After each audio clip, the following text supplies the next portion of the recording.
Hey everyone, and welcome back to our series 100 Tips for Editors in 100 Days.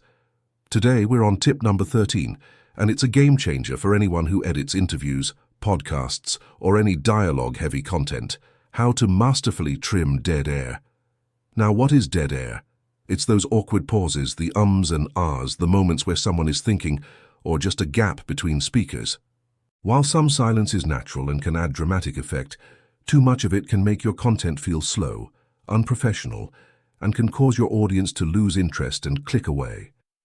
Our goal is to keep the conversation flowing smoothly, without making it sound unnatural or rushed. So the first and most basic technique is the simple cut.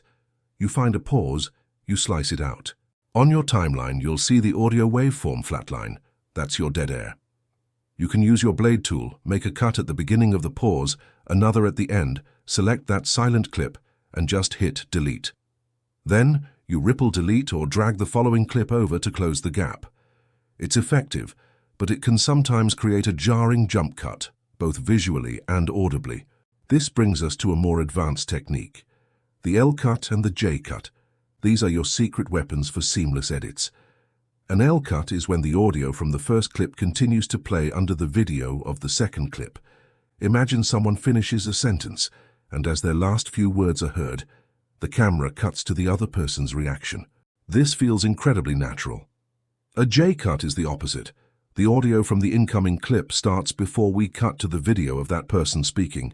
This is great for introducing a new speaker or transitioning back to the primary subject. By overlapping the audio, you hide the edit and maintain a conversational rhythm. But what about those pesky filler words like ah, and you know? Simply cutting them out can sometimes create an abrupt sound. A great trick is to look for a clean sound from the end of the previous word or the beginning of the next. You can often cut mid-word and disguise the edit. For example, if someone says and, then, you might be able to cut from the ed sound in and directly to the sound in, then. This requires zooming way into your audio waveform and being precise, but the result is invisible to the listener. Another pro tip is to use room tone. Always record 30 seconds of silence in the room where you're filming.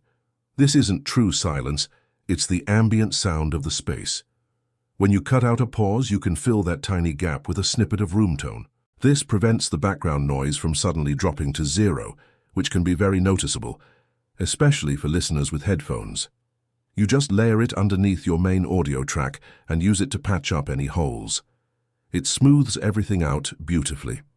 Also, consider the pacing. The amount of dead air you remove depends on the mood you're trying to create. For a fast-paced, energetic video, you'll want to be aggressive with your cuts, keeping the dialogue tight and snappy.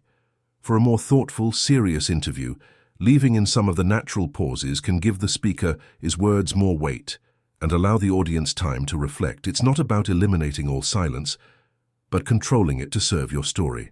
So to recap, use simple cuts for basic pause removal, master L cuts and J cuts to make your edits invisible, get surgical with filler words, use room tone to smooth over the gaps, and always edit with the desired pace and mood in mind.